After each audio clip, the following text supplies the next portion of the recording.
title is Research Without Tears, Building Competencies of the 21st Century, Nursing Students in Research and Scholarly Endeavors. I want to quickly bring out some keywords in that definition. And you're going to permit me, because of wastage of time due to this technical hitch, I'm going to be jumping some slides. So I'm not going to bring out the important things. I was given 1.5 hours. I don't know how much time is left for me. So I will jump some slides, but I will bring out the salient points. That is the title of the presentation, like I've said. The next slide is the outline of the presentation. And I had an introduction that says, can I start this with a question? How many of us truly conducted our research as nursing students out of interest? I like you to indicate by show of hand that it was really, you were born with that interest, you want to carry out a study, you want to conduct research. That was why you picked your topic and you started running away with that topic. The truth is that carrying out a research for the first time is very challenging, and we all know that, right?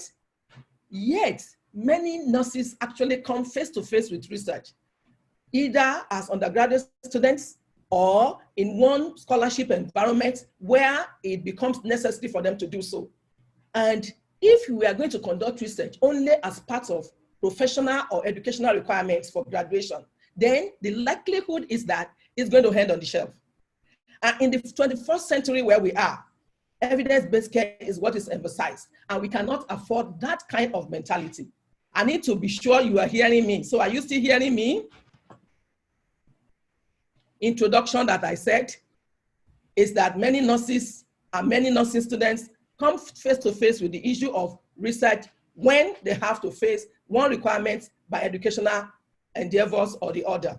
And our mother of today nursing, Florence Nightingale, started as far back as 1854 to 1856. So we are already late if we find ourselves in the 21st century, if we find ourselves in 2000 or 2020, or we find ourselves today or yesterday, just beginning to come face to face with research. We are already late since yesterday, because right from Crimean War, Florence Nightingale actually started research. She began research, in 1854-56 period era, when there was that Crimean War. Now, a lot of things have been happening in the world of research. And if you look at what Tini said, in his own opinion, there has been a consistent growth, but that growth is a global growth. Now, if you look at that global growth within the context of our own environment, in Nigeria, for example, do you want to say there is a consistent growth? Yes, I may agree there is growth, but to say that growth is consistent, for me personally, I'm going to put query there. But generally speaking, in Tini's 2014 opinion, there has been consistent growth globally. And if I want to bend backward a little bit to agree with him, you will see that today, this morning, when I quickly peeked, I saw 170 something participants already on this. And that is awesome. That is terrific. I would actually like us to give ourselves a wonderful, hilarious round of applause. All of us know, we know that in the time past, let's say 10 years ago, if you organize this kind of a meeting and you call people to come and attend, sincerely speaking, it's not going to be uppermost in the agenda. And so you're not going to see so many people. I bet it if you will get 100 participants. But here this morning, this, if I want to bend backward, is a show of that growth. But how consistent this is another kettle of fish. So in the context of Nigeria, I'm talking about nursing research, somewhat still being unresolved, unless for individuals who make up their mind to really make a difference wherever they find themselves. Now, nurses have so many roles they can play in research. For example, you can make up your mind to be a principal investigator. If you want, you can be a member of a research team. You can participate in evaluating research findings. Right now, you can begin to use research findings to guide you in your day-to-day practice and activities. You can be a client advocate, which you are, and you can participate in various studies. There are 1,001 roles that a nurse, whether as a nursing student or as you are bridging your gap upward, you want to participate in whatsoever endeavor. So if you talk about research, I know yesterday we must have talked of what definition, different kinds of definition of research and so on and so forth. But generally speaking, I want to put it like this. It is a search. And that search is a continuous search. It's a serious kind of search. It's a rigorous search. It's a search that you have embarked upon previously and you are embarking upon again. It's a search that you are curious. You really want to find solution to a problem. When a problem has not affected your thinking, then that problem is no problem. But when you begin to think about one thing, it's giving you sleepless night. You sleep with that problem, you wake with that idea, it's coming or it keeps coming. Yes, that is research for you. You need to get up and begin to look for solution to that problem. And you search for that solution, not once, not twice, not thrice, not multiple times, but you continue to search until you actually come up with solution to that problem. It could just be a question, and that question that is in your mind, because you must learn how to question the question. If you have a question going on in your mind and you are searching for answer to that question, beloved, you're already embarking on research. So when you talk about research, if I bring the totality of the definitions together, all it's saying is that putting it in a systematic approach, a rigorous endeavor of searching and searching again. That is the meaning of research. You have searched before and you are searching again. I usually give this example. If for the ladies that wear gold earrings, if you have earring that costs like 50,000 naira or 20,000 naira or 10,000 naira, depending on your capacity, and it drops, you're not just going to look for it and say, oh, I can find it. You're going to search for it and search again and search again and search again. You're going to get a broom, sweep the whole sitting room out. Where is this earring? You're going to check under the fridge. You're going to check out everywhere you can search. You continue to search for it until you can locate that earring. As simple, as tiny as that earring is, or a necklace, or a wristwatch, or something that is of value to you, you are searching frantically for it. And when you have searched once, you come back again and search, and you go back again and search. So research, simply put, is actually searching for solution to a problem or searching for an answer to a question. And you don't search once, you search and you go back and search again, and then you go back and search and continue to search. And that's where that name comes from, research. So ladies and gentlemen, I welcome you to the world of research. And this morning, as nursing students, we'll be talking about our competencies. Competencies can be looked at from different perspectives. I don't want to look at it as expectations of graduates. No, I want to look at it from your skills, your attitude, your knowledge. When you're talking about your competency as a nursing student, what knowledge do you have about research? What is your attitude to research? Do you have a skill? And if you put a conglomerate of your research, of your attitude, of your skill together, then you're talking about your competency. So what we are looking at is, how do we want to make sure that our knowledge grows? How do we want to do about our skills to expand the frontier of our skills? What are we going to do to ensure that our knowledge, our attitude to research will bring about a change, a paradigm shift in it? And that is what the perspective from where I want to look at competencies from. Another aspect of my title has to do with research with tears. And interestingly, there's a book written by Creedy, and the title is Research Without Tears. You know, when you talk about research without tears, you're really not talking about tears. It depends on your operational definition of the word tears. I want to take it this morning that tears could be tears of joy. I have found it. I have never done this before. And here am I. Like Damilare said in his introductory speech, you know, you go ahead and you put your name on Google and you find yourself on Instagram, on Twitter, on Facebook, on all of that. But you want to find out what is your contribution to knowledge. And in searching for contribution to knowledge, you are able to recover yourself, and then you are happy and you find tears of joy. On the other hand, you are quaking under the burden, under the weight of trying to find way out of the jungle and the wilderness that you have just suddenly found yourself. And then you start crying. You're like, yeah, where is the way? And that is one tear. Now, the one you are going to pick depends on you, and you are the determinant of type of tears that is going to be operational in your carrying out your research. But to say you are going to conduct your research without tears is actually operationalized. Is this guy in his book, Research Without Tears, is saying that any part of the journey, from the first time when you come up with ideas to the time you complete the publication of the idea, it is making it very simple. And he's saying that every stage is actually can be difficult and it can be frustrating. So looking at tears from previous book is emphasizing that you need to increase your possibility of rigor. You need to have a lot about integrity. You need to be ready to work. And I'll show you very soon, what do you think who do you think researchers are from the eye of who researchers are now? So if you look at this book, you can go Google it and search some things about what it's saying. Now, finally, before I leave on the totality of the title of what we are talking about, I want to look at transition from 20th to 21st century nursing. You know, in the 20th century, much of the activities of nursing has to do with doing for others. We do for others to the point that we empty ourselves, that nothing is left from us. And that was what gave rise to the title of one paper I wrote some time ago, Caring for the Carer, Nursing the Nurse. It's very important for you as a nurse. In that century, What when we're giving to other people, as beautiful as that is, you don't want to give to everybody, to somebody, until you finish emptying yourself and give yourself to the totality that you have nothing for yourself, and then your life becomes unuseful for you, unproductive. No, that's not the kind of thing I'm talking about. 80% of the time, nurses work with the sick or people who are vulnerable or individuals who are disadvantaged. But in the 21st century, there's going to be a game change. And this game change is that the whole foundations of is going to be shaken.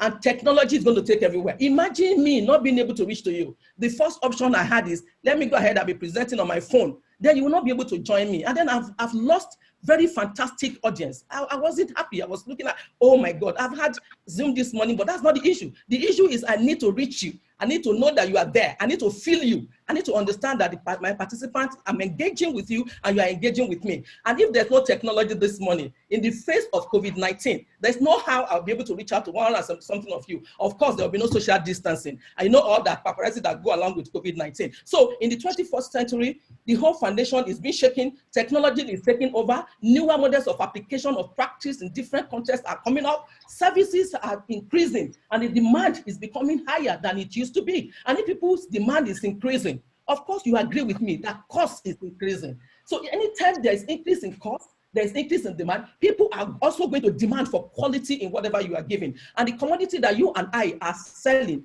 the commodity, the product that we are selling this morning, and we are hoping to begin to sell in the nearest future, is nursing service. And if we are not going to move and transit from the 20th century to the 21st century nursing student, then there's going to be a problem.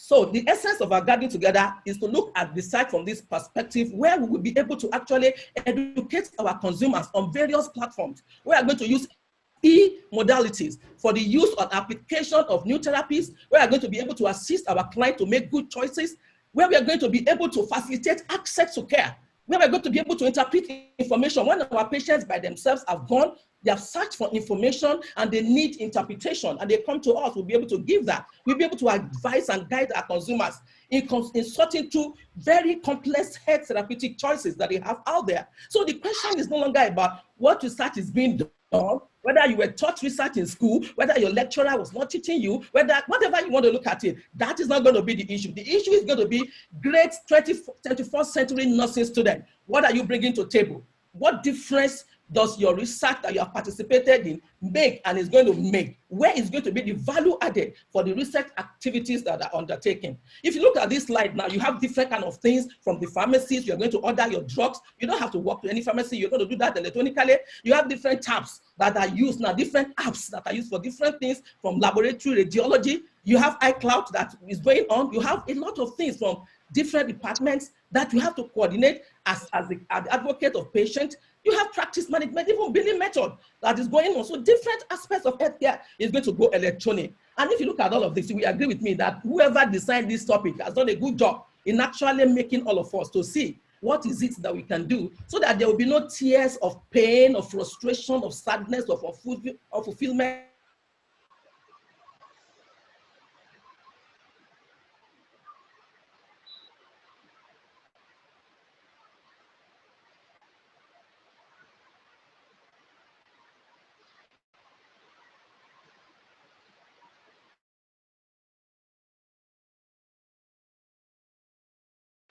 Okay, please let's be guest speaker will be with us shortly.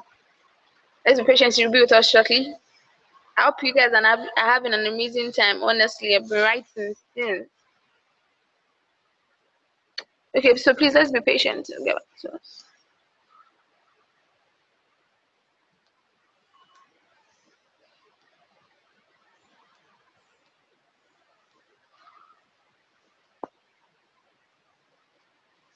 Okay.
Okay, so I can see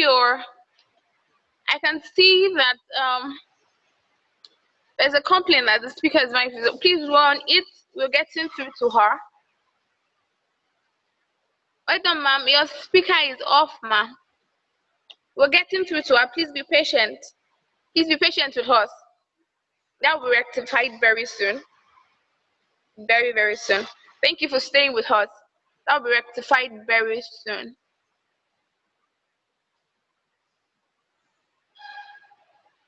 But I'm sure you can stay at slides because I can still see it. So just be patient. That will be rectified soon. Thank you. Welcome, Martin.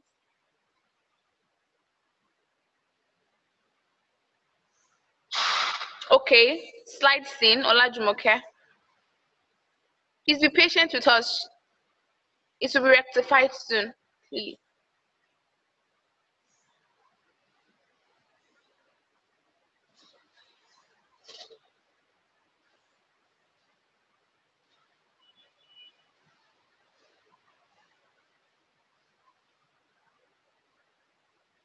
Thank you.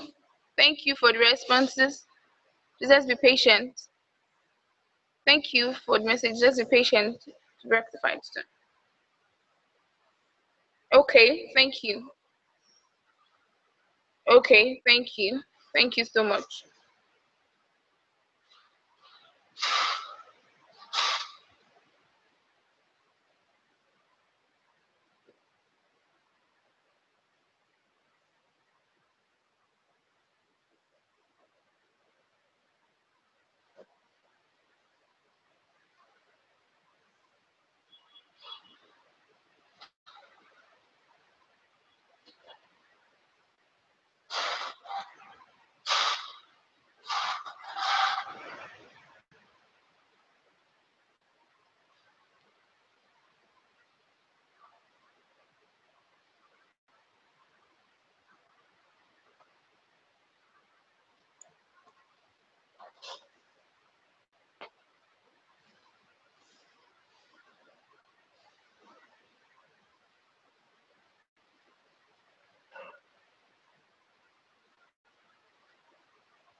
Please be patient. We're working on it.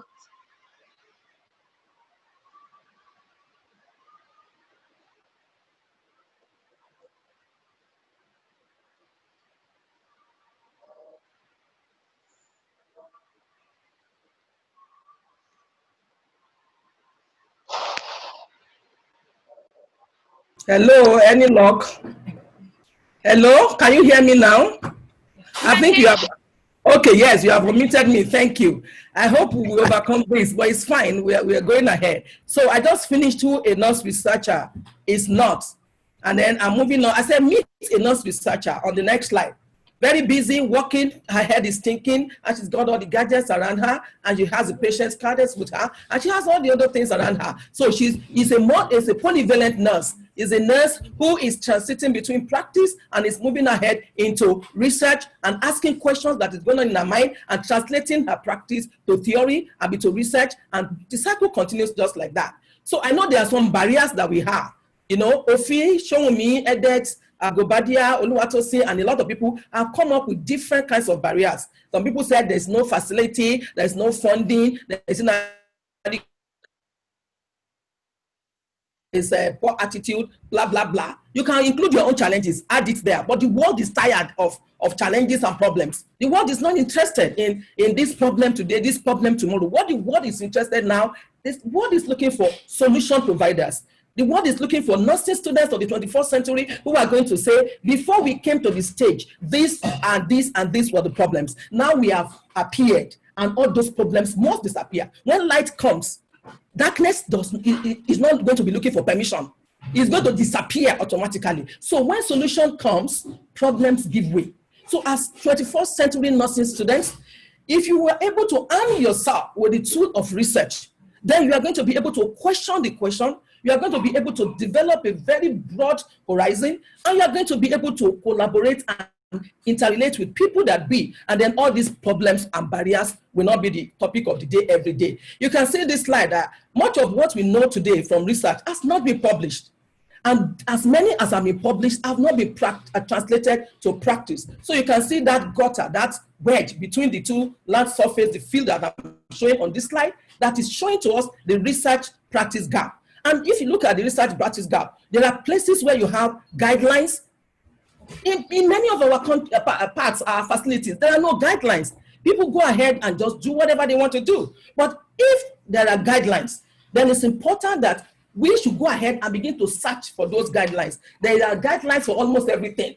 There's the guideline that guides how you talk, how you sit, how you speak, everything you want to do, there are guidelines. So we must go ahead and be guideline seekers if we are going to be able in the 21st century to bridge the research practice gap.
I don't want to show that.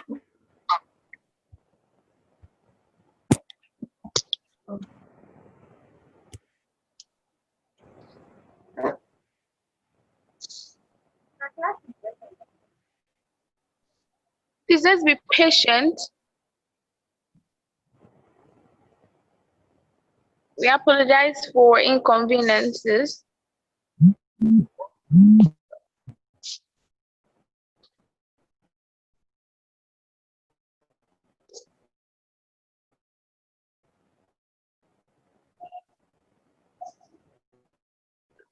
Our guest speaker is still with us and the microphone is unmuted. So please let's be patient. Thank you for bearing with us. Thank you so much. She'll join us quickly. Thank you.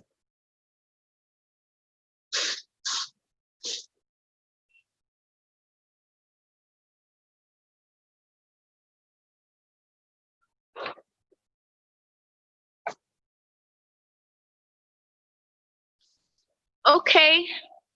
Thank you so much. It's been explosive so far. I think there's a bit of network issues here, but we'll be fine. The guest speaker will join us again shortly. But while we wait, I want us to just keep thinking about the things she has said, and how we can make things work. So please bear with us. Bear with us. Guest speaker will be with us shortly. Okay.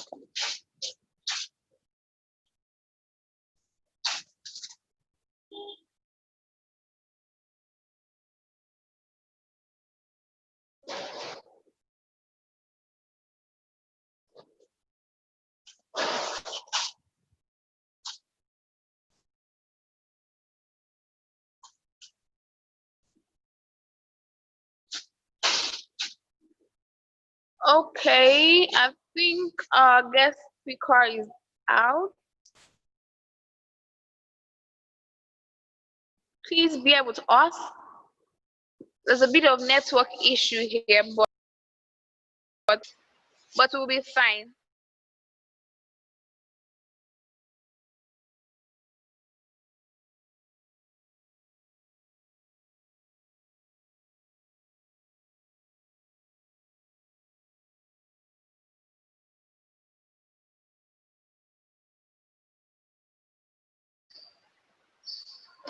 Okay, so we're back,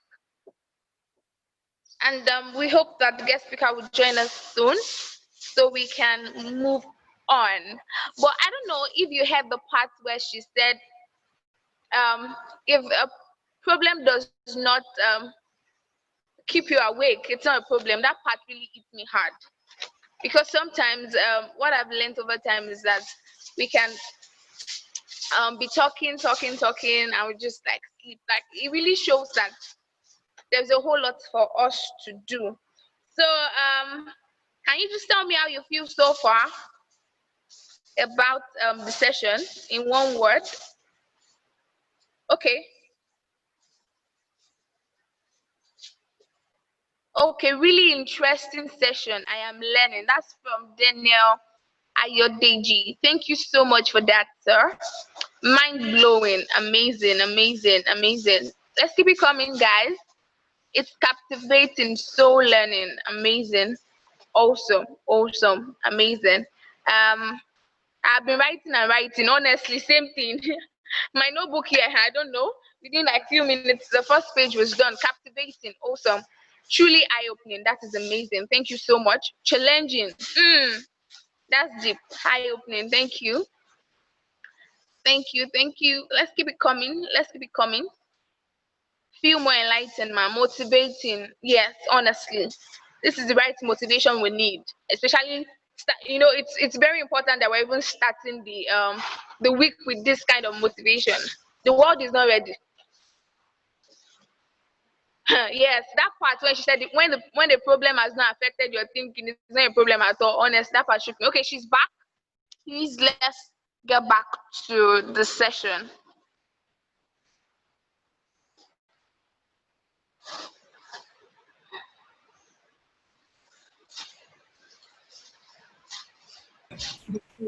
Okay. I need to be on. Okay, you have omitted me. Thank you. Welcome, ma'am. Apologies. Plus. Okay, so we need to interact to overcome all of those things. We need to interact with researchers from various institutions. I'm going to go at a jet speed so that in case it goes off again, at least we'll have covered a lot of ground. We need to interact with other people. Don't stay in your department. Don't stay with your lecturers. Don't stay with your supervisor. There's nobody who is a custodian of knowledge. Go out, reach out, interact with researchers from various institutions, even members of the other professions. The silos is broken. The walls, the boundaries have been destroyed. We are now in the cloud. So there's no, this person is not in my profession. This person is not a nursing student. No, those walls are no longer viable. We need to interact with others, interact with other nursing students, interact with other researchers from other institutions, other members of other professions. I mean, do all of those things. Join national regional, global networks, Nursing Students Association all over the world, from the Caribbean, from Asia, from America, from all over the world. Join. Look for what it takes for you to know what they're doing and how they can come into what you are doing, and then exchange ideas, research ideas. Attend Institute of Nursing Research in America. What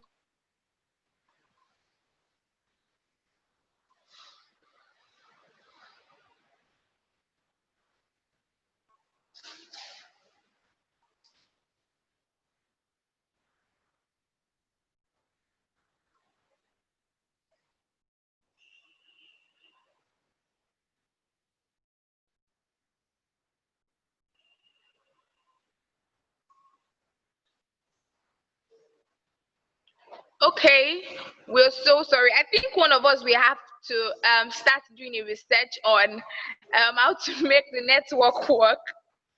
Honestly, but did you just hear that? How to make the network work? Oh, that's serious. That might be your research topic. But please let's be patient. Please let us be patient. Okay, she's back now. Okay.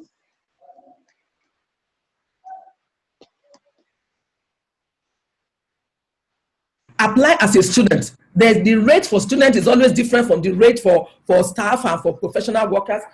Are you still hearing me? Yes, ma, we can hear you, ma.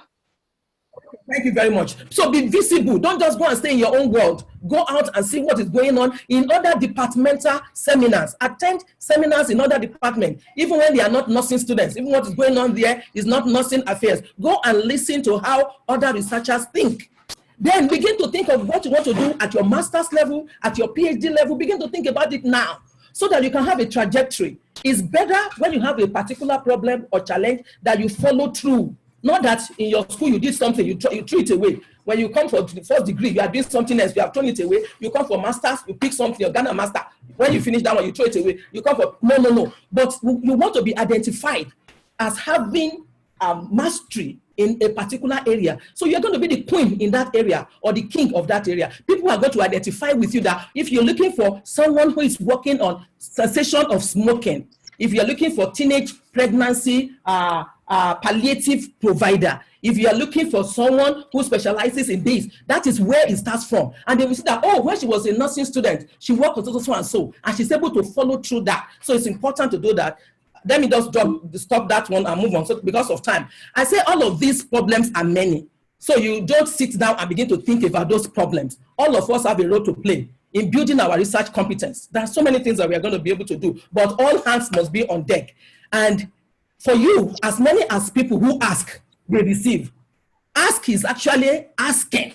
So if you don't ask, then you might quake under the burden of the problems that our forefathers and those who came after us are be quaking under, and eventually you will drown. You will not drown by the grace of the God Almighty. But what I'm saying is that who seeks help, get it. Look at this person who is drowning. This person quickly bring out hands. I say, here am I need help. So if you need help, go out, identify those who can help you, and then begin to make way for yourself. Mentorship is very important. I tell you, you cannot do some things by yourself. You cannot. It's not, that is the way our earth is created. For those of us who are Christians, you will understand why didn't God just come down to earth and do what he wanted to do? He has the capability. But no, he didn't. He came in a tripartite being. So God the Father, God the Son, and God the Holy Spirit. So he's able to do things. Even when he left, he still left his Holy Spirit behind. For those of us who are Christians, you may understand that one. So somebody needs an Elizabeth. Everyone, you need someone somewhere who is going to advance your ideas, your ideology, your principle, is going to assist you to fan it. Don't look for fire extinguishers. So look for mentors indeed who are going to assist you to develop your innate capacity, quality, scientific hunger and test. And then before you know where you are, your mentor will assist you and you'll be able to move on. Those areas you cannot reach, you can stand on the shoulder of your mentor and really see afar and be able to get there. So if mentorship will take a lot of time, but it's one way to solve the problem. It's not one way thing. My supervisor is this. There's difference between supervisor and mentor. And my mentor is not reachable. My mentor is too busy. Yes, if he's not busy, you can send 100 mails one day to one person to get the attention of that person. And I tell you, when you get the attention of that person, problems of 100 years can be solved in one day. So you need to be able to work at it and be persistent and painstaking and make sure that you get what you want out of this person. So it's your responsibility to actually go ahead and identify a mentor. And you don't have to have one mentor. You can have as many mentors as possible, provided your different areas of research, those individuals have expertise in them. Look at these nursing students.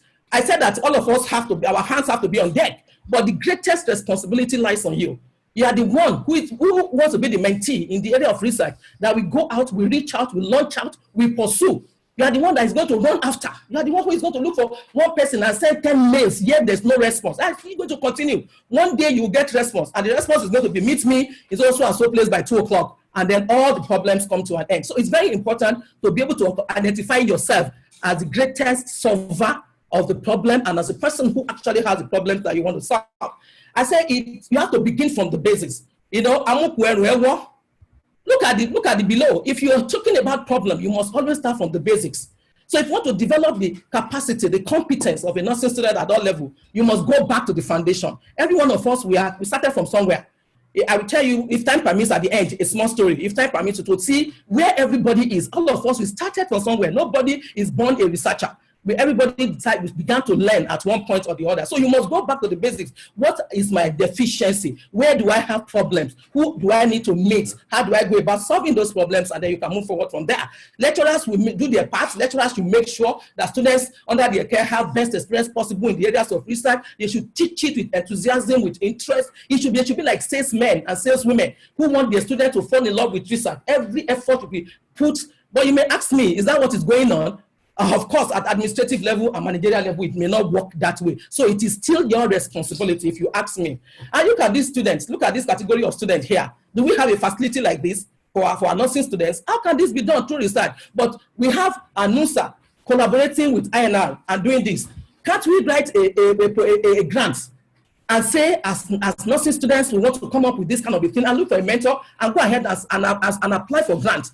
If you get a grant, you can get this type of thing developed in different regions, and it will get good money. And there are so many supplementary grants to bigger grants that mentors may have, and they may be willing to share with you. So it's not about you bringing out your personal money out of your pocket to be able to do it. Develop the capacity, developing the then means that you have to sit down. NURSIN can even begin to award maybe overall best research in your institution. I mean, it doesn't have to be something big. It could be a nursing research textbook. It could be a nursing research. It could be something. Just find out what does it take in your institution and register your presence as NURSIN, or register yourself as president of the association and say, any student who comes up as the best student in research, I want to give this. You are motivating somebody. You are influencing somebody. You are encouraging somebody. And before you know where you are, it keeps paying forward. Motivation still works. Some years ago in UI, I was teaching in the class and I just told them that you people, you are very hard to deal with. Why are you behaving like this? Don't you know that this is your future, is your life? If you come up with first class, I mean, you have put yourself in a different category of human beings on earth. If you come with second class upper, you have distinguished yourself. If you come with second class lower, there's a big problem. And if you have third class, forget it. You should go out take another first degree. And they were looking at me. I said, look, if anybody here who makes first class, I am going to cook for you. I said, I'm a good cook. I'm going to cook by myself. I will not buy food. I will cook it. And you know that year, 6 people came up with first class. And I've forgotten what I said. They reminded me, they said, you said you are going to cook. So where should we come and eat? Because that is the reason why I made first class. I mean, and I invited the 6 of them. They came to my house and I truly cooked for them and they ate. Look at something as flimsy as, okay, I'm going to cook for you. See what motivation can do. So every one of us, we can actually do something. So developing the capacity of the nursing student is the responsibility of all. I just want to mention about grants briefly. At the end of the presentation, I have some stuff there about grants that you can go read later. And if time permits me, I may be able to point it. But you cannot talk about anything looking for money and look this if you don't know how to write grant. It is compulsory. You must first of all go identify people who have grants. Don't talk to me about people who have never written grant, who themselves don't know grant, understand the grant, and then you can do anything. But you must get all individual to write to apply for fund, to be able to get money, to be able to carry out stuff. It's very competitive. There are some competitive ones that are discretionary funding. The money is available. You have panel of reviewers who are going to do everything. And it's only by merit that you can get it. That one you may not be able to do by yourself. You actually need mentors who are working. That's why you have to open your eyes, identify you yourself. Where are you coming from? Where are you now? Where do you want to go in terms of research? Then you can look for people like minds in that area. You locate them wherever they are on the planet. Send mails to them. Tell them this is what you are doing. You need help in this area. And they will reply you. They will give you contact. They can invite you for conferences and other things. And from there, you can move on forward. There are formula funding rather. That is not very competitive. You just have formulas that are given to predetermined recipients. They just, okay, if you are in an area of food, nutrition, you want to enhance the nutritional status of these people, will lead you to go and write something in this area. It's not as competitive as competitive funding. And you have continuation funding. Your supervisor, your mentor may have a big grant, maybe $4 million grant, and then they will ask that person to submit a sub-award, a supplementary grant, which will be very small, maybe $250,000, maybe something 500K. They will ask the person, and the person will look for people who have been mentees, who are working with him or her, and then we just throw that at them, go and write this, and then she will develop it and use our energy and strength and stamina to be able to get what you want. That is continuation. And then you have pass-through grants. There are grants that pass from federal government to state government to local governments. They move. If you don't look for this thing, you will not know they are in a system. Even in Nigeria, they are, and we can actually look for them. I put some research funding sources for us that we can look at. Stigmata Tata is there, NIH is there, Agency for Health Research and Quality, AHR is there, American Nurses Foundation is there, Fogarty is there. You can Google any of this and you will see what is available. Universities have, Third Fund has, postgraduate schools and colleges have. They have money. If you want to go for social program, you want to apply for this and you are interested, you go and meet your provost of your postgraduate college and share your ideas with them. They will tell you where you can get my money from. This that's available. Ministry of Health at federal and state levels, non-governmental organizations, industries, private enterprises, and so on and so forth. I said I'm going to jump all of this concerning what is research because I believe we have done all of that yesterday, and I'm not just going to, waste my time there. So let me just talk about building these competencies now in this first 25 years. I'm borrowing an idea from Benner. Benner has this scale, and he said about when you have no professional experience, you are just green. I mean, you're just starting, you're a novice. There's no harm in it. A man and his wife, they were quarreling, and the woman faced the wall. She said she's not going to talk to the man. And the man came in the night, wanted to have sex with the wife, and just touched the woman. The woman took the hand of the husband and threw it away. The man put the hand again. The wife said, Enoko woniye. The man said, Emini. So he has become Enoko now because of what? So if you are called a novice, don't say, me, a homie novice. No, it's a matter of this particular environment, this particular course, this particular situation, what I want to get right now. So you are a novice if you have no professional experience, you do not have what it takes to be able to do it. But that is the journey of 1,000 miles. Begin with a baby step. You want to start from that day and you want to take that step. And the day your eyes open and you decide that, oh, this thing, I'm going to give attention to it. And then from there, you move on to the next stage of beginner, where you can note the current situations, you can begin to understand patterns, you can prioritize them, and then you move to the level of competence, which we are talking about today, where you begin to understand action in terms of long-term goals. You are able to see the total picture, not the picture of now that everybody is crowding and complaining and fighting and talking about, but you can see in between all of those things, where is the real thing? What is the bigger picture at the end of it? So you can pick that one, then that is when you become competent. And then you have proficiency. When you become proficient, you can perceive situation as a whole, rather than looking at one elephant from different perspectives. And finally, you get to the expert level. At the level of experts, beloved, this one, every one of us, we are still attempting to get there. You have intuitive grasp of situation. You zero in on an accurate region of the problem. You target the thing, you hit the target, and there you go. Then you start writing grants and start getting everyone you write to. It's almost like you are now a guru in that area. And that is where every one of us should aspire to get to. I don't know what level you are. Maybe you started, maybe you've not even started at all. You are a novice like me, or you have just begun like me, or you are competent like some of you that are there, or you are proficient like some of you, or you are expert. But there is always the ladder is there waiting for us. And you know what? No longer can we say that the sky is the limit. Heaven is the limit now. Now, there are characteristics associated with each of the stages. For the novice stage, you have all those things that are there for a person who is established and a student. So if you're a student, you need step-by-step direction.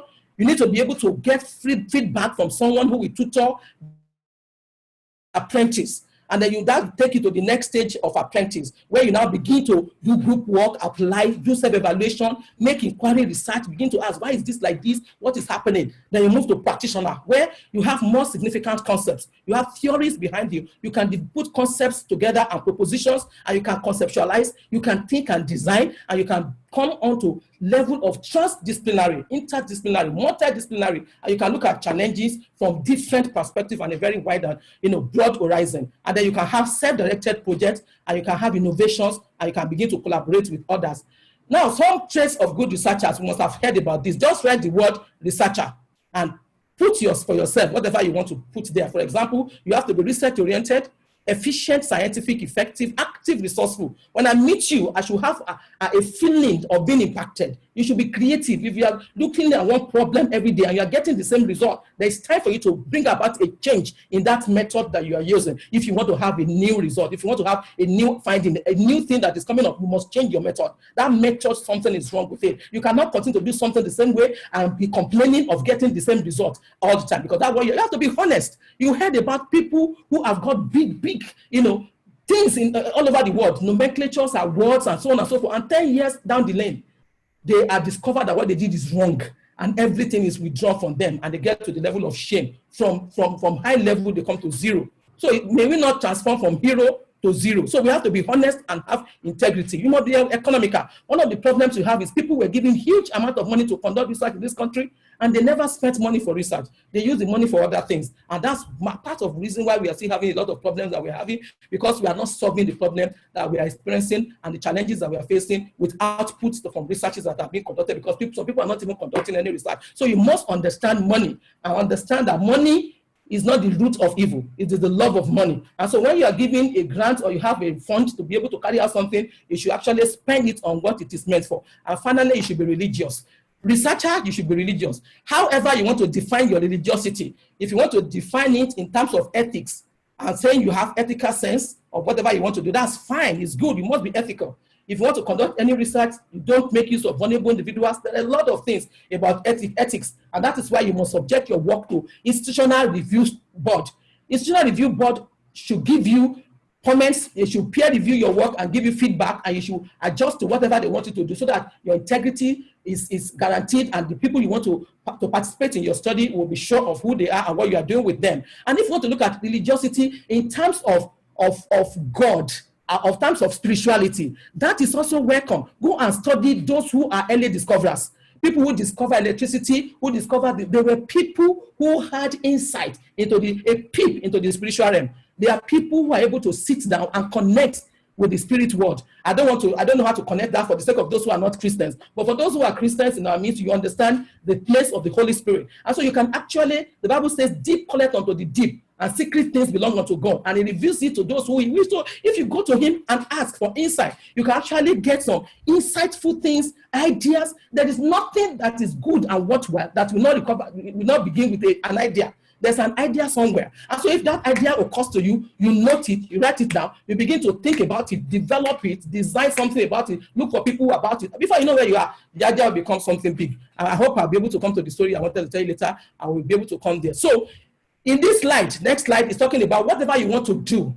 All health systems all over the world have challenges, but Africa, we have a lot of challenges. Look at the COVID-19. You hear a lot of things, for example, that is going on. Use hot water, use lemon, use ginger, use turmeric, take honey, take this, take that. Some people started chloroquine because President Trump said, oh, chloroquine, they started. Outside the company side effects of drug toxicity, a lot of things. But can we develop a mind that asks questions? Even the president of Madagascar was thinking the magic, has there a clinical trial that has been conducted? What level of validation has been done? We must not be gullible people. We must be professionals. We must be people who begin to look at how to confront health systems, even from nursing students now. As being a nursing student is the best time to open our eyes to the problems around us, around our professionals, around our mentors, around our supervisors, around our lecturers, around the system that we are, around the hospital environment, around everything. And then we can be able to chart our way forward. We need to begin to look at collaborators. Who are the people that are going to make my dream to sell? And then health system is very complex and multidimensional. But if we are able to do anything and it does not get published, then it's a wasted effort. We must always run after publication. Anything I have done, meet your supervisor. I'd like to publish this. This is what I have. This is what I want to do. If you would like to join me, please read and do everything. So that make sure it does not land on the desk. It gets somewhere where somebody will read it, and in no short distance of time, you'll be able to get dividend from whatever you have done. There are so many ways of going about it, but let me just jump this next slide and go on to 5 phases of research process. I think you must have done this one yesterday, so let me just jump that as well. But what is important for me in research process is that the research process is not complete until the last phase, and the last phase is dissemination phase. the phase where you sit down to translate everything you have done into a report that other people can read, other people can benefit from, other people can learn, other people can replicate or duplicate, other people can actually transform based on the information you are giving to them to improve patient outcome. And all of those phases start with you being an observer, being able to ask questions, being able to sit down and embed and emanate over literature. Not that you just go and sit down, you copy and paste something and you put it there. It's like you put, now they are putting akara and lace together. But in those days, if you put lace and akara, they will think that you're a mad person. But you should be able to sit down and think. Don't just cut and paste, which should be obvious. So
am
I on?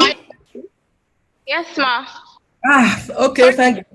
So this is a summary of the research process. You must learn how to ask questions. So if you have anybody who is inquisitive, who know how to ask questions, it's not a crime. Just be polite with your questioning and ask the question. If you know how to ask questions and you know how to go about it, you combine your character with humility and then knowledge seeking, you will go far. You will get so many things that other people cannot get. Oh, even on the word, when you are working with other people, you ask questions and you can get solutions. Let me move on because of this erratic and epileptic internet. So all of the skills that are needed are here: communication skills, cognitive skills, and so on and so forth. Let me just drop that. The various methods we can use to improve our competencies are what we are talking about now. Hands-on, you need to conduct research. You don't learn how to pray by reading about how to pray. You learn how to pray by actually praying. So if you want to learn how to conduct research, you actually have to embark on conducting research. You have to go and say, okay, you know, I want to find out why are nursing students, why are they not bold to talk? What's the problem? Let me go and find out why. I want to find out why are university lecturers very insulting when they are talking to the students. I want to find out that anything can become a problem. Whatever you are thinking about, that is giving you sleepless night, that you are bothered about, can actually give you a good question, and then you are there. So you have hands-on, real life, independent conduction of a research that you want to do that is of personal interest to you. You need to be motivated. My assignment this afternoon is to be a sales girl to all of you, to make you fall in love with research and to get off from here and start running with what is the research I'm going to do, what is the next thing I'm going to do. So go ahead and have hands-on, show interest in it, look for leadership models who are going to be role models to you, engage in scholarly research, always bring research out of everything. I was talking, our moderator said, maybe we should look at what we can do to get constant internet. And that is possible. You can speak with IT expert, and if you want to do this kind of thing, maybe we're going to the cloud, everybody, you don't even have to do anything for wherever you are. I hope we will not get to 5G before we will be able to do that. And then you can see this big pitfall. I think Damilare gave me this idea some times ago, if you will still remember. You see, the pitfall is on banana. You just sleep and off you are gone. If you place your foot on a peel of banana, some people, they don't like difficulty. Anything that is harder than banana, they cannot eat it. So just leave me alone. Let me stay in my own corner. I don't want to holler. But the day you mistakenly step on a peel of banana, this one is inside out. If you have the outside out, then you will know the amount and the gravity of the fall that is going to go with it. I'm going to jump all of these competencies and these that I've talked about, and I'm going to jump the research process and the stuff. I'm going to talk about something that is very important to all of us. The first of it is the essence of all research originates in curiosity, a desire to find out how and why things happen. Don't just complain and complain. When people are complaining about that thing, be quiet. Find out, what is the essence of this? How can I come in to bring solution? Why is this problem like this? What is the best way to tackle this problem? What are the probable causes of this problem? What are the effects that this problem is having on these people that is producing this? Just keep wondering. And then I wonder. As you wonder and you wonder and you keep wondering, ideas will begin to pop up on you. And I mentioned this before. I'm about moving towards the last bit of the thing. I said, if you don't write grants, you don't get any. So target proposals. There are some things that are called RFAs, RFPs, ROAs, research opportunities announcement, research funding announcement. You need to look for them where they are. And when you get some of them, you can apply. Money is good. When you have what you are looking for and you have money to do it, you will do a good job. But if you are just struggling under the art to photocopy one question, you have to do this, when you can pay $400 and get a survey monkey that will do analysis of everything you want to do for you, and then just get to participants wherever they are. But where will you get that kind of a money if you are not funded? So you must look for proposals to target particular funder, and you look for those funders where they are. It's very competitive, so you can't write with grammatical errors and then explain that they are going to give you. This website that I'm showing here, displaying here, give us funding opportunities, new funding opportunities, current funding opportunities. Every year you have them renewed. And if you just go to Office of Proposal Development, there are different types, but if you just Google, you will have all manners of ones. This one is www.grants.gov. If you go there, test, you find, apply, and succeed. You have different types. This is at 2006. You can still go there and get the current one. There are many about different grants, federal grants, competitive grants that are from federal to state, TED fund, all the ones I mentioned earlier. You just go and Google and get and see what agrees with a problem that you are interested in searching solution to be able to get. There are so many of them. You see all these websites I'm putting, just go ahead and browse all of these, get to information that you need about particular grants, and make sure that grant, don't just run after it because of the money. Make sure it actually fits with a problem that you are interested in solving. And then you can, if you know you don't have the capability to be able to conduct that, look for a mentor, somebody who is interested. That's why it's good to look for people who are writing grants. When you get these individuals, it's easy to know they're already writing grants. They have areas they are looking for people to carry some things out. You will just buy in and learn from that. You have these search.gov opportunities, many. There are different bureaus where you can have access to funding. And this one is talking about eConnect. It also has opportunity. You can subscribe to as many as possible so that you can have opportunity to sit down and dream and urbanate and think of, what do I want to do moving forward? What areas of problems am I interested in solving? And when you do that, you have to think about what the people who are looking for. They have money, they want to give you money. What are they looking for? So I talk about request for proposals, RFP. If you have a request for proposals, they will stipulate everything they need, how they want you to write it. They will even give you topics or headings of what they want you to write. So it's your responsibility to sit down, look for those things. If you know you don't have capability, go and look for somebody who has, and go there. You have announcements. You have various kind of program announcements. You have requests for applications. You have broad agency announcements. And one thing that is common with all of them is that you must write a proposal. And to write that proposal, attend grant writing workshops. Go for anywhere. Don't say I've gone to one last year or 2 years. No, these workshops, some people called me, ma, the students are doing something. Should I attend? They said we should pay 1,000. I said, you are very lucky that you are asking you to pay 1,000. Because I don't know how they want to break even with 1,000 naira. So you better run and go and apply. And the person called me and said, I'm on, I'm happy, I'm this and that. Yes, if you think that knowledge is expensive, please try ignorance. And then maybe you'll be able to compare the value and the difference at the end of the day. So whatever you want to do, is it fit? Does it fit? There's no partial allowance. There's no wishful thinking. You have to write exactly as you want. You must be in the same pod with the funders because they have money and you have idea. So the two of them must agree together. Analyze the funding agency. Sit down, critically look at it. What are they looking for? What do they want? Because it's a competition. You are not going to write, and the first thing I will see is a typographical error. And I will say, oh, this person is not serious. That's why he's going to do research. Let the person go and learn English first, and that kills the whole thing. So you must analyze the funding agency. What are they looking for? Because they will spell everything out. And then make sure you have a good idea by yourself. But having that good idea is not enough if the idea is not communicated. That is why what you have written is your representative. Don't say, I made a mistake. It's the typewriter. It's the person who helped me to type. No, it is you. Once you have submitted something, especially when you sign, it's your representative. So don't tell me that it's somebody that did that. No, the funding agency does not have time for that. They want people who are serious, people who are rigorous in their work, who are people of integrity. And then when you write something and it's filled with typographical error, they already think about this person is not a serious species. So you want to look at funding information on funding budgets or projects that they have. And then if you are not an area you are interested in, you don't have to go there because of money. You think of what you in life, which area, which aspects of nursing problem are you interested in solving? And then you go along that direction and begin to do that. So when you write your proposal, you must answer questions. 1, what is your goal? 2, what is your rationale? 3, how are you capable of managing this grant? Somebody wanted to write for a grant of 100,000 last week, and the person called me. I said, oh, please, I need to write this, and they're asking for this. And the person submitted it. And they told the person that, can you go and ask this person to be the person who wants to conduct the research? If it is you, you cannot get it. And the person came to me and said, no, it is not me who want to do it. I'm not the one who wrote the thing, so I cannot do that. I'm sorry. And I will have to leave it. You know, you must be able to, what you want to do, make sure it's something that you are really interested in and you want to do, and be able to evaluate. What is very popular funding agency is NIH, National Institutes for Health. They have criteria that they have. Number 1, whatever you are writing should have significance.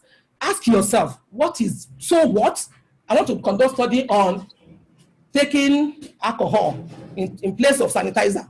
So what is the significance of that? I want to look at how people are accepting the new cloth mask. When people are saying, don't use it because they impregnated it with some chemical. When you take it, you will slip off and they will rob your house. What is the acceptability of that? Well, so many things that you can think of. Is it significant? Is it important? What is the approach? What are the methods that are available to do it? What is innovation about it? What is innovative about it? If there's no innovation, nobody wants to put money there. Who are the investigators? Are they trained? If you write this type of thing we are doing now in your CV, that you attended a 1-week solid nursing research colloquium, continuous research conference, this and that, it shows that, okay, at least you have something that they can see that you are doing that has to do in line. What is the environment where you want to carry out your study? Is that environment conducive? Is there going to be a war in that place and all the money will go down the drain? So many things, but if you follow this NIH review criteria, you are going to do well. If you don't plan, then you are planned to fail. If you carry too much because you are playing, you will quake under the burden of the plot.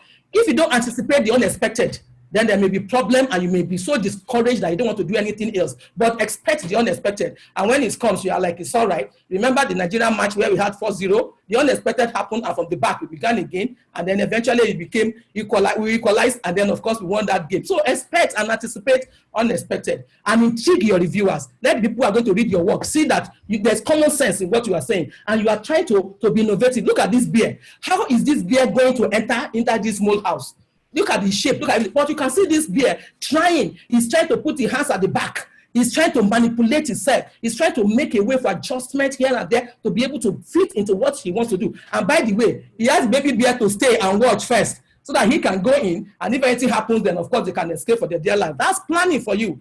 And here is the 21st century nursing student. I say to you, arise, 21st century nursing student, jump out of the status quo. And I'm concluding by saying, be confident. Timidity is not rewarded in the 21st century game. There is nobody who is quiet. I don't talk. I don't know how to interact. I am just a very quiet person. My own style is just to look and not to. All those things are gone for yesteryears. In the 21st century, you have to be up and doing, up and about, inquisitive, questioning the question, contributing, bringing something to the table. So you can see the dogs that are there. And the dogs are many. And all of them looking like this. And then the cat is escaping. When you venture to do the impossible, you will see that it is possible actually to hear the inaudible, that we chart a pathway for the impossible to actually happen. So don't be afraid, don't be timid, don't say, I cannot do it, I'm afraid, I don't know how to go about it. Please look forward. As I close, ladies and gentlemen, beautiful participants at this conference, I say for we who nurse, our nursing is something which, unless we are making progress every year, every month, every week, every minute, and even every second, then we are moving backward. No system shall endure which does not match. And that quote is from Florence Nightingale. I thank you very much for giving me the opportunity. Thank you for accepting all the breakages, all the breaking in the transmission that happened somewhere along the line. And can I have your questions? Thank you very much. Wow. That was so amazing, ma. Thank you so much. My pleasure. We are so grateful. That was so amazing. What I learned personally was your simplicity, your depth, and your practicality. That was really amazing. Thank you so much, ma. So now, all participants, we want to take questions now. So please, if you have a question within 2-3 minutes, kindly send your question to the chat room so it can be addressed. Thank you so much, ma. Thank you. We're so grateful. Thanks be to God. Comment is saying so much, so much. I'm so motivated, and I'm sure everyone is. Such a pleasure to meet you, ma. Okay, do you have questions? Please send in your questions. Okay, there's someone saying that the depth of knowledge is amazing. Awesome. This is exceptional. Honestly, I'm in agreement. You have awakened love for research. Let's do it. Please, if you have questions because of time, can we have your question now? Okay, goosebumps everywhere. Thank you for the lecture, ma. That's what happens when a person of the spirit teaches you. I remember the part where you spoke about the fact that even Jesus had to leave the Holy Spirit for us to still have access to help. That was quite deep, ma. That was quite deep. Okay, I think we have a question here. We have a question here. So I can read that. Okay.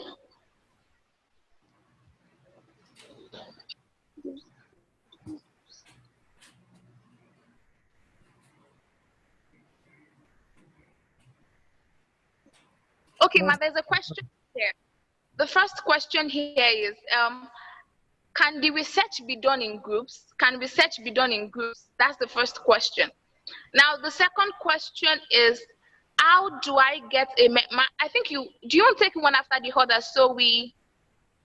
Okay, can research be done in groups? Absolutely, yeah. It can be done in group, and it's actually better when it's done in group, because the world now believe that one person can cook up stories.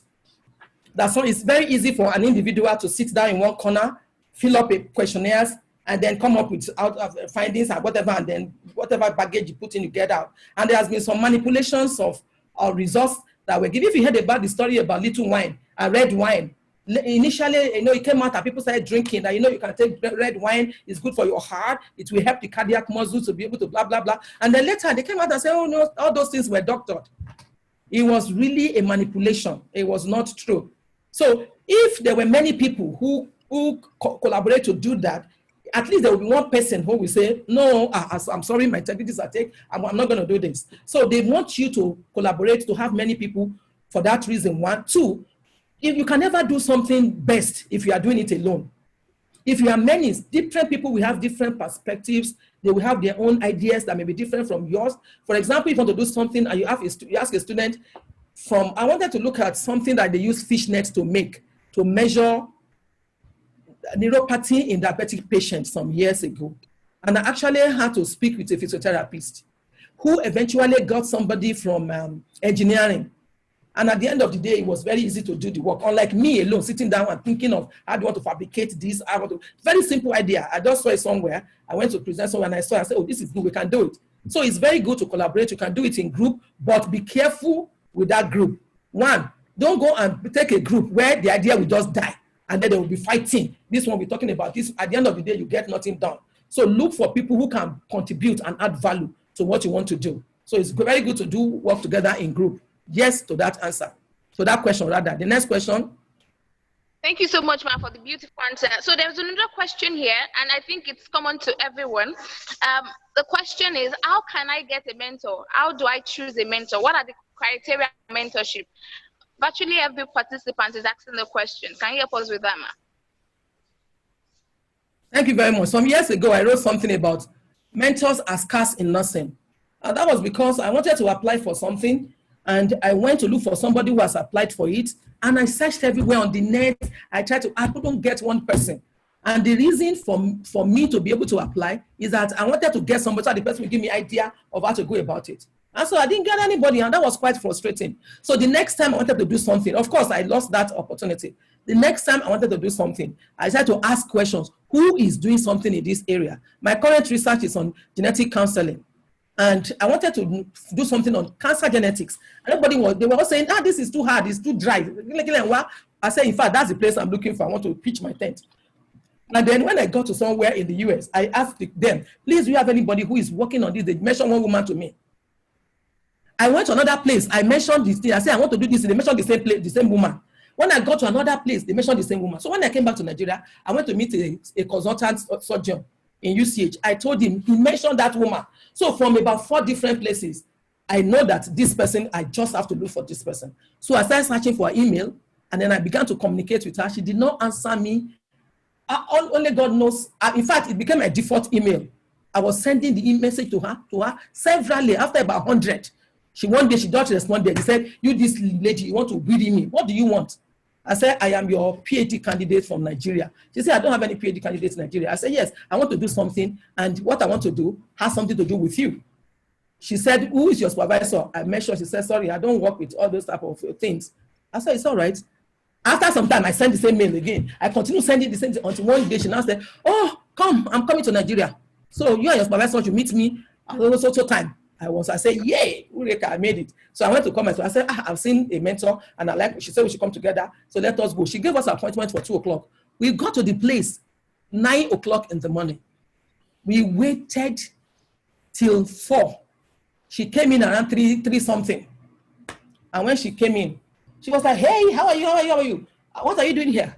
I said, man, you asked me to come and meet my supervisor. I said, no. And okay, so I sit down. So we sat down. After I sat down, I saw people started coming in from different areas. All of them were medical doctors. I didn't know what they were talking about. So they just said, okay, I was the first person at the edge of the chair. Tell us about your project. I look up, I look down, which project? I quickly brought out my laptop. The project that I wanted to do on my own, I brought it out and I explained everything. I said, that's wonderful. That's good. You want to do this? Yeah. Okay, good. Let's continue. Other people presented. At the end of the day, they selected 3 of us that we should meet at Chinese restaurant in one place in Challenge area. I was going to fellowship, so I was not going to go. I said, who has time to come and go for Chinese restaurant? I said, I want to talk about you helping me with my work class, my mentor. You're asking me to come for Chinese restaurant. Anyway, somebody advised me. I said, you better go.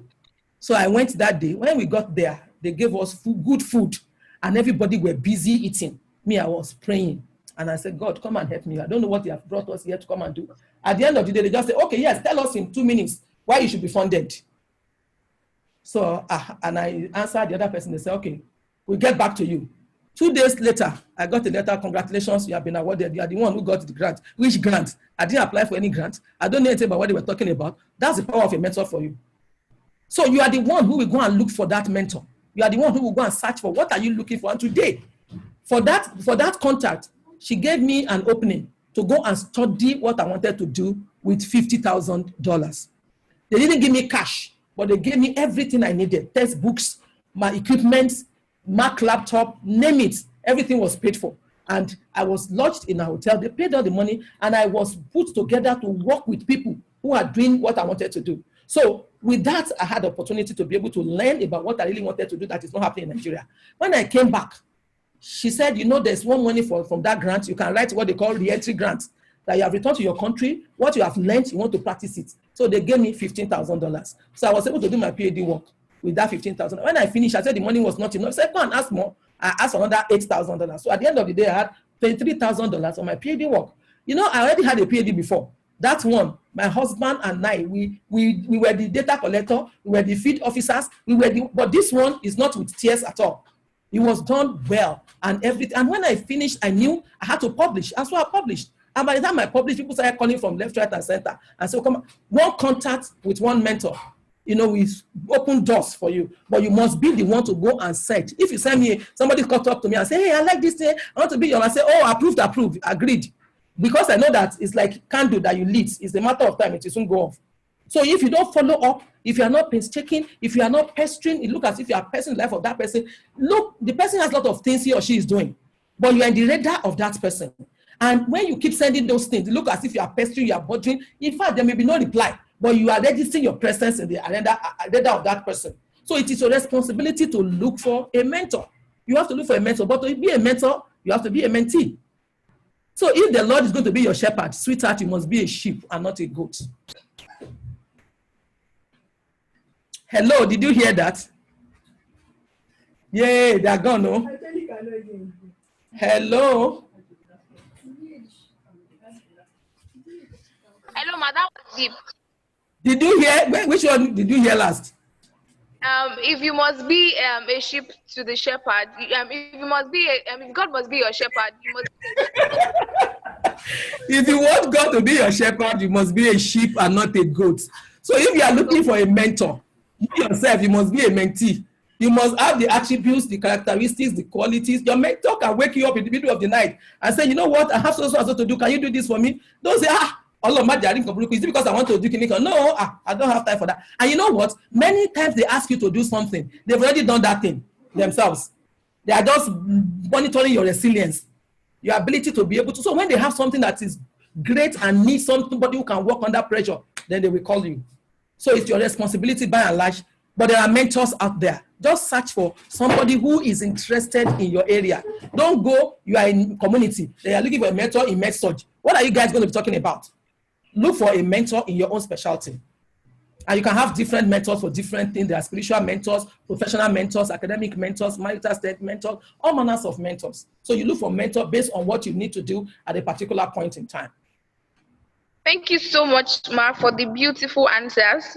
You're quite inspiring. So there's another question on mentorship, and the person asked the question that can I have a mentor outside my field? For instance, can an engineer? Absolutely.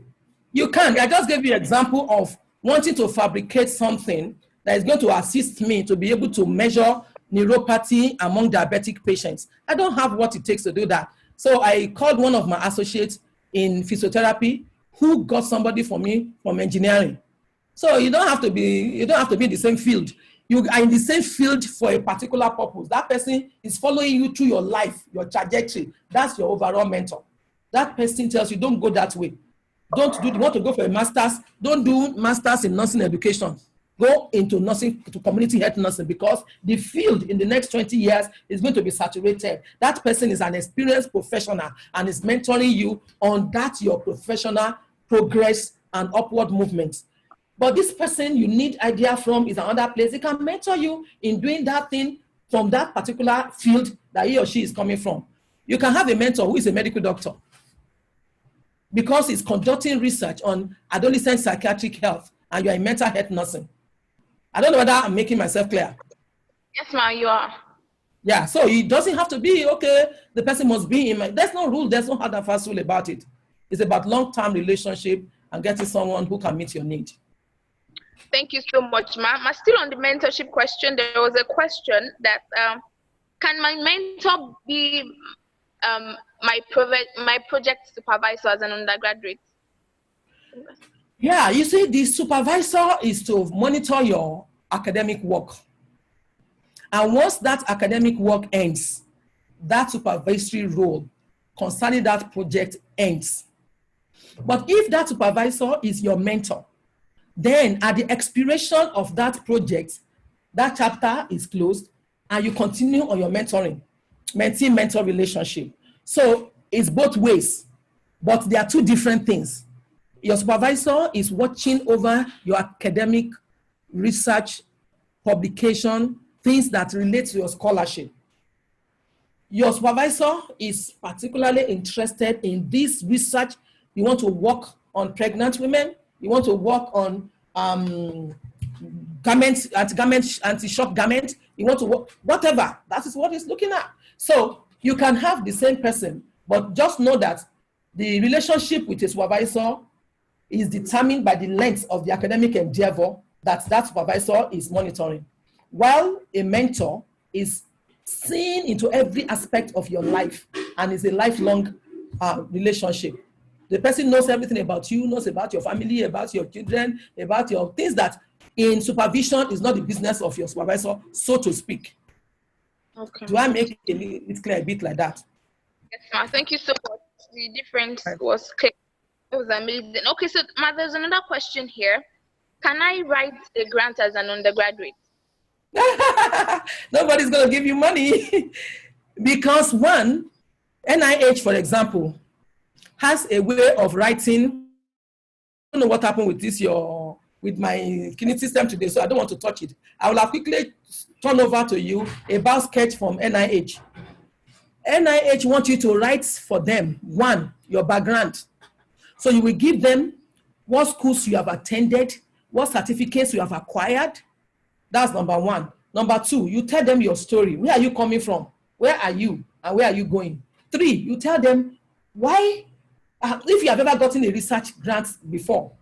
Because sometimes people are afraid to give money to others. And truly, you know, I told you that money is a spirit, and I mean it. If you have never handled a $30,000 before, and you are giving a $1 million grant, you will misbehave. There's a very high tendency to misbehave. It's not because you want to, it's just because money is a spirit. And I mean it. So you need to start. The first grant I ever got in my life was $3,000. And that $3,000 was for my first PhD. My PhD work, I didn't even finish before I got the money. So part of it was meant for books. You cannot take the money, you get books. And that time, $3,000 was a lot of money. And then the next one I got was for another piece was $10,000. I was like, hey, this is, so if you see somebody who has gotten 3,000 and you see the person got 10,000, you are speaking something. So after that, I got 100,000. So I said, okay, no, she can't. If she has gotten 10, she managed it well, and she has gotten this, you can get 100,000. So they get 100,000. Then the next one, I don't want to tell you the amount. I don't want to tell you the amount, the current grant. What I'm saying is, you build up over the years. It's not something that you do. You can get $10 million grants. But as an undergraduate student, you should look for small grants. They have something they call small grant for thesis writing. UAPS, for example, has something like that. They want to see PhD students, master students coming up. You even have some in Nigeria. When I was the coordinator of MCPDP, Southwest coordinator, I instituted something that left 5% of whatever MCPDP is getting behind for anybody who wants to conduct a research. So they will give you 100,000 naira. Go and manage it. Let us see what you will do. Take 150,000. Let's see what you are going to do. If you cannot manage 50,000, honestly speaking, your capacity needs to be built, because new wine must not be poured into an old wine skin. So if your mentality, your picture, your thinking is about handling 100,000, 10,000 or 5,000, if you suddenly jump into 100,000, 200,000, you may run into trouble. And you may not actually, you may not do the work well. And you may run into a lot of things that you didn't plan for. So it's important to build your trajectory gradually. As an undergraduate student, you are still learning the research process. But you can work with mentors. That's where the problem lies. Many people don't want to, just want to do the work because, well, let me just graduate. It's according to requirements for fulfillment of the award of Bachelor of Science or Bachelor of Nursing Science, bam, gang, I'm done. Shikena. But to come and sit down and be talking of, okay, writing it out, publishing it, and then be looking for grants in that area is a lot of wahala for some people. But when you get one good grant, it will cover all your endeavors since you ever ventured into research till date. So, and that is where money is. That is where you should be going. That's where it's an endeavor everyone should pursue to get, ability to develop yourself, to build your capacity, to improve your competency, and at the same time be able to get good money for the reward of what you are doing.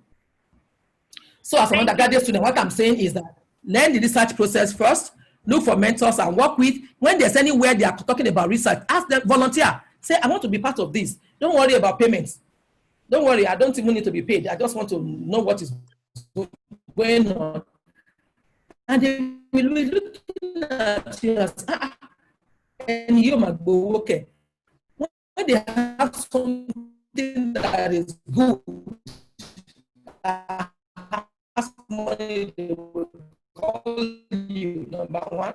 Number two, by doing that, you are actually paying yourself because you are learning the integrity. Nobody will give you their proposal to read.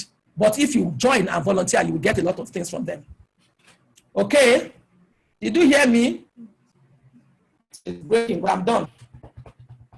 So volunteer, be entrepreneuring, and ask questions and collaborate and intervene again.